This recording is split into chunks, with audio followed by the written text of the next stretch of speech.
I had so many questions before we even got started tonight. How short are you going to be? How short are you going to be? 5'9". Well, I used to be. I used to be.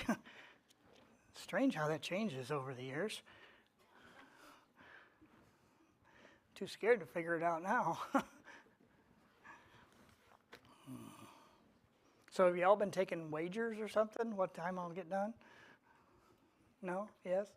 Everybody? Yeah? All right. As long as I want?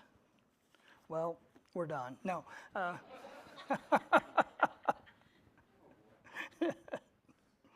No. I want to be encouragement tonight and just be a help and just try to help us remind us. Maybe I'm preaching to myself too, and many times that's the case. That oh yeah, I forgot to recognize one of our visitors tonight. My eldest grandchild is here. Dakota's here. How many of you remember Dakota when he was just a little guy? He's not so little anymore. I'm not sure his knee is that high anymore. Yeah. Anyway, it's good to have Dakota. He had a couple weeks off work and decided to come spend a week with Grandma and Grandpa. So that's great. Come up here and pester his aunts. Yeah. So, is anything too hard for God? No, it sure isn't. But there's so many times in our life that just the devil loves to beat on us and try to discourage us. And sometimes, we don't doubt God, but boy, it sure gets tough to stay on the positive side of things. And boy, if you listen to the news, there's just not a whole lot of good news out there. And tonight, I just want to remind us of a few things. I've got 5 things written down, and most of you know 5 things will last me about 10 minutes. So we'll move right along, all right? Mark chapter 9. And this is just intro to get us started here. Just kind of lay the foundation here. Mark chapter 9, 14 through down through 29. Don't worry, we're not going to read it. But here's a father who has a son that's possessed with an evil spirit, it says.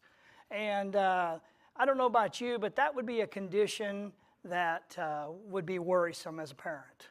That would be something that would be one of those problems in your life that would be something you wouldn't sure how to handle it. And you would definitely need God's help. And in Mark chapter 9 and verse 20, I'm going to read 23 and 24. It says, Jesus said unto him, If thou canst believe, all things are possible to him that believeth. And straightway the father of the child cried out and saith with tears, Lord, I believe. I love that last phrase. Help thou mine unbelief. And many times that's where we find ourselves. We know God answers prayer. We know that God heals people. We know that God meets our every need. He can take care of what we're going to wear tomorrow, what we're going to eat tomorrow. But so many times, there's that part of us, that flesh side of us that just says, okay, how am I going to figure this out? And here we find this father at a situation that he wasn't going to be able to figure it out. And it says, help thou mine unbelief. I love what happens later on. We see that the Lord intervenes, the Lord speaks, the demon comes out, and this young man is healed. Look down to verse 20. Well, I'm just going to go ahead and read 25 through 27, I guess. And it says, When Jesus saw that the people came running together, he rebuked the foul spirit, saying unto him, Thou dumb and deaf spirit, I charge thee, come out of him, and enter no more into him. And the spirit cried and rent him sore, and came out of him, and he was as one dead, insomuch that many said, He is dead. But Jesus took him by the hand and lifted him up, and he arose. I think I'll just stop there. But, many times in our life, that's what we need the Lord to do. It's just a miracle in our life. And I know I say this often, you've heard preachers say it, but if We need a miracle in our lives. God's going to have to get us in a place where only a miracle could get us out, because then we'll end up trying to take the glory. We'll try to figure it out. We'll try to figure out how to fix the problem. Jeremiah chapter 32, you don't have to turn there, I'll read it.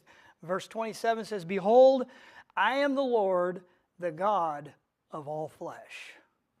It says, "Is there anything too hard for me?" And we know that there isn't. But our flesh sometimes struggles with that. So first thing I jotted down, point number 1 was God can keep any promise He makes. There's a whole lot of promises listed in this book. And you know what? Those promises will probably take care of us through our life, because we have a good God. What a mighty God we serve, right? We sing that chorus, but that's true. And I think so many times we sing songs and we just forget about the words. We sing them, but we really forget the meaning of them. Philippians chapter 4. Let's turn there. Philippians chapter 4. I did not go through and mark all these in my Bible, so I'm going to hopefully get there before some do. Philippians chapter 4 in verse 19. Familiar verses to us tonight. I'm just reading familiar verses that I was able to look up. It says, "But my God shall supply" what? All your needs according to His riches in glory by Christ Jesus.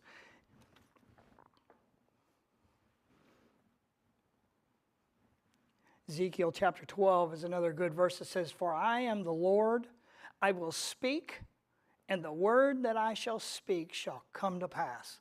Isn't that great to know that the Lord just has to speak? He doesn't have to go through a bunch of rigmarole and try to figure things out. He spoke, and the foul spirit came out of that young man. He just speaks the word, and it happens. And what a comfort it is to know that if we can get a hold of God, we can go to God. It just doesn't take much for God to fix our problems. Many times we have this mountain in front of us, but all it takes is us getting a hold of God, and He can make that mountain get out of our way. He can make that mountain move. Ephesians chapter 3 and verse 20 says, "Now unto Him that is able to do exceedingly abundantly above all that we ask or think, according to the power that worketh in us." God can do some amazing things even when we don't know how it's going to happen. You ever ask for something and then He gives you more than what you ask for? That's how good our God is. God can keep any promise that He makes. And what a comfort. Romans chapter 4 verse 16 says, "Therefore it is of faith, that it might be by grace, to the end the promise might be sure to all the seed, not to that only which is of the law, but to that also which is the faith of Abraham, who is the father of all of us." That's relating back to Genesis chapter 18. Sarah and Abraham, God made them a promise. And He fulfilled that promise. Far and away more than, anybody expected, but God met that need. He took care of that need. Second point, no prayer God can't answer. No prayer God can't answer. Jeremiah chapter 33, verse 3, another familiar verse, it says, "Call unto me, and I will answer thee, and show thee great and mighty things which thou knowest not." No prayer God cannot answer. Let's turn over to Psalms, if you would. Psalms chapter 91. Psalms chapter 91. I'm going to start reading in verse 1. "He that dwelleth in the secret place of the Most High shall abide under the shadow of the Almighty. I will say of the Lord, He is my refuge and my fortress. My God, in Him will I trust. Surely He shall deliver thee from the snare of the fowler and from the noisome pestilence."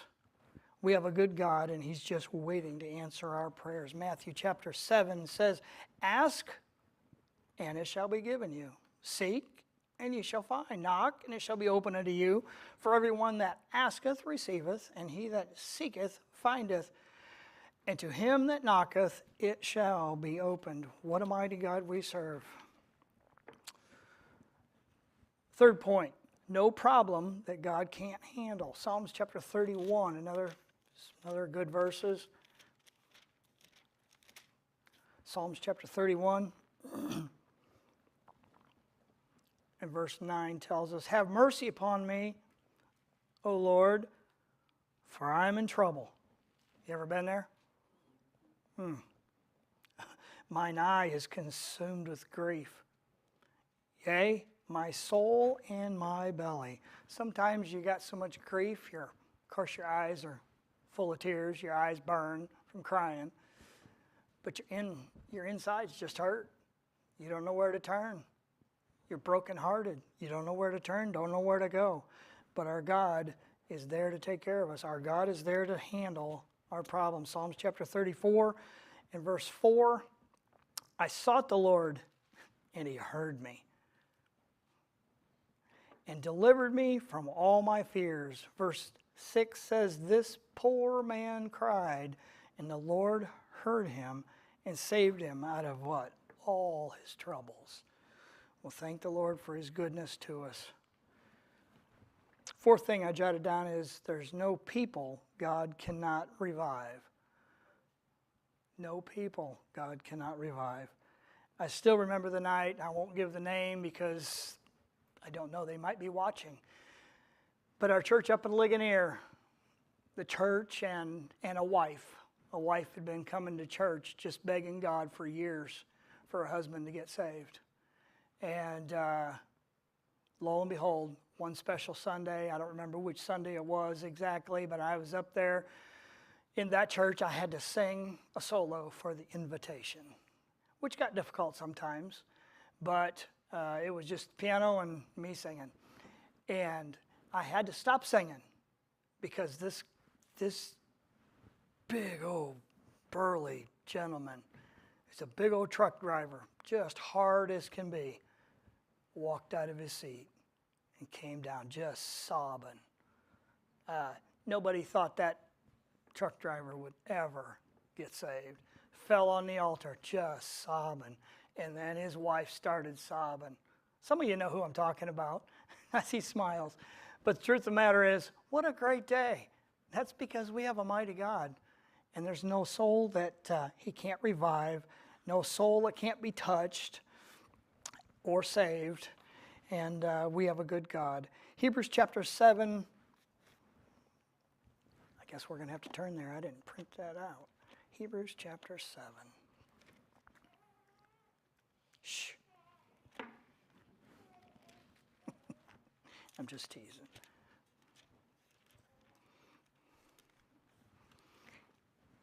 Hebrews chapter 7, verse 25.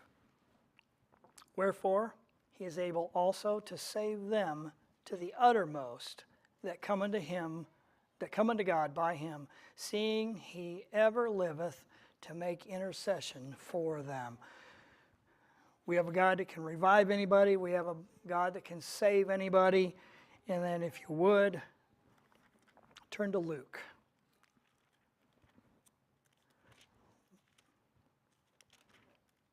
Luke chapter 1. Luke chapter 1.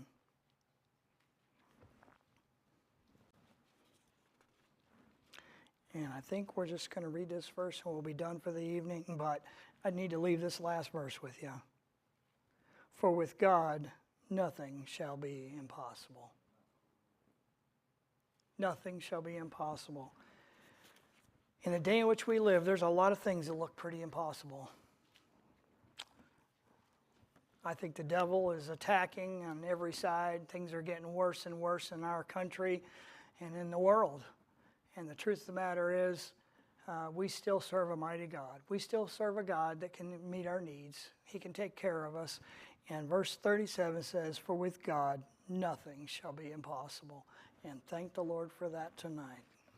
Well, let's all